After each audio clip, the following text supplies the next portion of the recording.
Stock market में अमीर बनने का सबसे आसान और सबसे फास्ट तरीका क्या है? चार्ट रीडिंग में महारत हासिल करना, या मैक्रो एनालिसिस, या फिर रिस्क मैनेजमेंट, मनी मैनेजमेंट, या पोजीशन साइजिंग? नहीं, सबसे आसान तरीका है बाकी लोगों को ये सिखाना कि स्टॉक मार्केट में जल्दी से अमीर कैसे बने। कुछ यही मॉडस ऑपरेंडी अपनाया मोहम्मद नसीरुद्दीन अंसारी या मोहम्मद नासिर ने, जो खुद को बाप ऑफ चार्ट कहता है। फिर इन्फ्लुएंसर्स पर शिकंजा कसने की कड़ी में मार्केट रेगुलेटर सेबी ने अब बाप ऑफ चार्ट को जोर का झटका जोर से ही दिया है। इसका इशारा तो सेबी चेयरपर्सन ने 5 अक्टूबर को ही दे दिया था। हमको इतना बेवकूफ समझ रखा है। बाप ऑफ चार्ट के पीछे कौन कौन है, ये लोगों को कैसे झांसे में लेता था और अब आगे क्या होगा, ये सब समझेंगे और फिर इन्फ्लुएंसर्स की बिग पिक्चर की भी बात करेंगे। लेकिन पहले जान लीजिए कि सेबी ने अपने ऑर्डर में कहा क्या है। 25 अक्टूबर को सेबी ने 45 पन्नों का एक इंटरिम ऑर्डर और शो कॉज नोटिस जारी किया है। नोटिस में 7 नाम शामिल हैं। पहला नाम है मोहम्मद नासिर का। यही शख्स है बाप ऑफ चार्ट का कर्ता धर्ता। सेबी ने आदेश में 3 बड़ी बातें कही हैं। पहली, नासिर और उसकी कंपनी को कोर्स बेचकर कमाए करीब 17 करोड़ रुपए रिफंड करने होंगे। बैंक अकाउंट भी उनके फ्रीज किए जाएंगे। दूसरी, नासिर और उसके कुछ सहयोगियों को शेयर मार्केट से बैन कर दिया गया है, यानी वो ट्रेडिंग या इन्वेस्टमेंट नहीं कर सकते।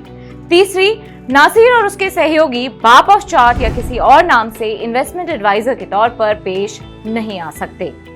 अब आते हैं बाप ऑफ चार्ट पर लगे आरोपों की लिस्ट पर। सेबी ने इस पूरे मामले में लंबी छानबीन की और पाया कि मोहम्मद नासिर एजुकेशनल ट्रेनिंग के नाम पर बाय सेल रिकमेंडेशंस देता था। यहाँ ये बताना जरूरी है कि बिना सेबी रजिस्ट्रेशन के इन्वेस्टमेंट एडवाइजरी सर्विस चलाना कानूनन अपराध है। नासिर ने अपना जाल सोशल मीडिया की हर दिशा में फैला रखा था। YouTube, Instagram, Twitter, mobile app, Telegram और अभी नया नवेला व्हाट्सएप चैनल भी। नासिर खुद को मार्केट विजार्ड की तरह दिखाता था, जैसे कोई जादूगर जिसके इशारे पे शेयर मार्केट चलता हो। भोले भाले इन्वेस्टर्स पर हर हथकंडा आजमाया जाता था। कभी भारी भरकम प्रॉफिट, कभी शोर शॉर्ट स्ट्रेटजी, कभी एल्गो और एआई का दिखावा, कभी मुनाफे के स्क्रीनशॉट्स की झड़ी। इस सब से भी कोई ना फंसे तो काम आते थे ये वीडियोस, जिनमें उसकी ऑफलाइन वर्कशॉप्स का स्टाइलिश प्रमोशन शामिल था। सेबी ने 13 सितंबर 2022 को हुई ऐसी ही एक वर्कशॉप का स्क्रीनशॉट नोटिस में शेयर किया है, जिसमें 500 स्टूडेंट के साथ 80,000 रुपए का प्रॉफिट बुक किया गया।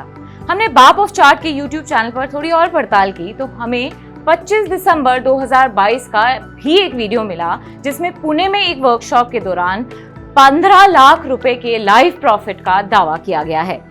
जल्दी पैसा कमाने के चक्कर में लोग आसानी से यहीं फंस जाते थे। एक और बात जिसका जिक्र सेबी के नोटिस में नहीं है, वो है गिफ्ट्स का गड़बड़झाला। दरअसल नासिर कोर्स की फीस के बदले लोगों को टी शर्ट्स, ईयरफोन्स जैसे छोटे मोटे गिफ्ट्स भेजता रहता था। कई लोग इससे भी इंप्रेस हो जाते थे। अब जरा इन वीडियोस के थंबनेल को ही देखिए। जिस कैपिटल से, जिस रफ्तार से पैसे कमाने का दावा किया जा रहा है, उससे तो वॉरेन बफे भी शर्मा जाएं। शक्तिमान बनकर नासिर 200 से 300% रिटर्न का दावा ठोक रहा है। मोहम्मद नासिर एंड कंपनी अपने कोर्सेज bapofchart.com और इस थर्ड पार्टी वेबसाइट के जरिए बेचता था। कुल 19 कोर्सेज हैं जिनका जिक्र सेबी ने अपने नोटिस में किया है। उसकी अपनी वेबसाइट पे ये कोर्सेज अभी भी दिखाई देते हैं, लेकिन थर्ड पार्टी वेबसाइट से ये सारा कंटेंट गायब है। इन फर्जी फिन इन्फ्लुएंसर्स पर सेबी की पैनी नजर है। हमको इतना बेवकूफ समझ रखा है। कोविड के बाद से स्टॉक मार्केट लोगों को क्विक मनी मेकिंग का जरिया नजर आने लगा है। इसी कमजोरी का फायदा कुछ लोग उठा रहे हैं। जमकर कोर्सेज बेचे जा रहे हैं, एजुकेशन के नाम पर धोखाधड़ी की जा रही है। इंटरेस्टिंग ये भी है कि ये सब उस एफएनओ सेगमेंट में ज्यादा हो रहा है, जिसके बारे में सेबी खुद कह चुका है कि यहाँ 89% लोग पैसा गंवाते हैं। सेबी ने तो बाप ऑफ चार्ट के ट्रेडिंग से प्रॉफिट के दावों को सीधे सीधे बेनकाब कर दिया है। मोटे तौर पर सेबी ने अपनी जांच का दायरा 1 जनवरी 2021 से 7 जुलाई 2023 के बीच रखा है। इस पीरियड में खुद को बाप ऑफ चार्ट कहने वाले मोहम्मद नासिर ने बाजार में करीब 3 करोड़ रुपए का भारी भरकम लॉस किया है। तो क्या नासिर अपना ही कोर्स ठीक से नहीं पढ़ रहा था? और उसकी वो शोर शॉर्ट स्ट्रैटेजी का क्या हुआ?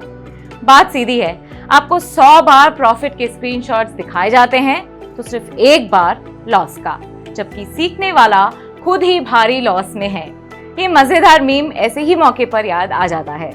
ये तो ऐसा हुआ कि आप उस ड्राइविंग इंस्ट्रक्टर से गाड़ी चलाना सीखने लगे जो हर महीने एक एक्सीडेंट कर देता है। अब आप ऐसे व्यक्ति से तो ड्राइविंग नहीं सीखेंगे ना, तो अपनी गाड़ी कमाई लॉस मेकिंग ट्रेनर के हाथों में क्यों सौंपना।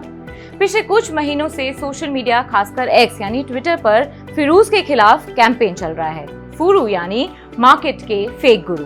उधर सेबी भी कह चुका है कि वो ऐसे फर्जी फिन इन्फ्लुएंसर्स या फुरूज की शानापंती पर नजर बनाए हुए है। हाल में रेगुलेटर ने इसे लेकर कंसल्टेशन पेपर भी जारी किया है। मोहम्मद नासिर उर्फ बाप ऑफ चार्ट पर सेबी की कड़ी कार्रवाई इस तालाब से कई गंदी मछलियों को बाहर आने पर मजबूर कर देगी। उम्मीद तो यही है। अगर आप ऐसे ही किसी और फुरू के बारे में बताना चाहते हैं तो कमेंट बॉक्स में जरूर लिखें। इस वीडियो को अपने दोस्तों और रिश्तेदारों के साथ जरूर शेयर करें ताकि हम ज्यादा से ज्यादा लोगों को ऐसे फर्जी फिन इन्फ्लुएंसर्स के चंगुल से बचा सकें। और अगर आपने अब तक नहीं किया है तो भाई BQ प्राइम हिंदी को सब्सक्राइब जरूर करें।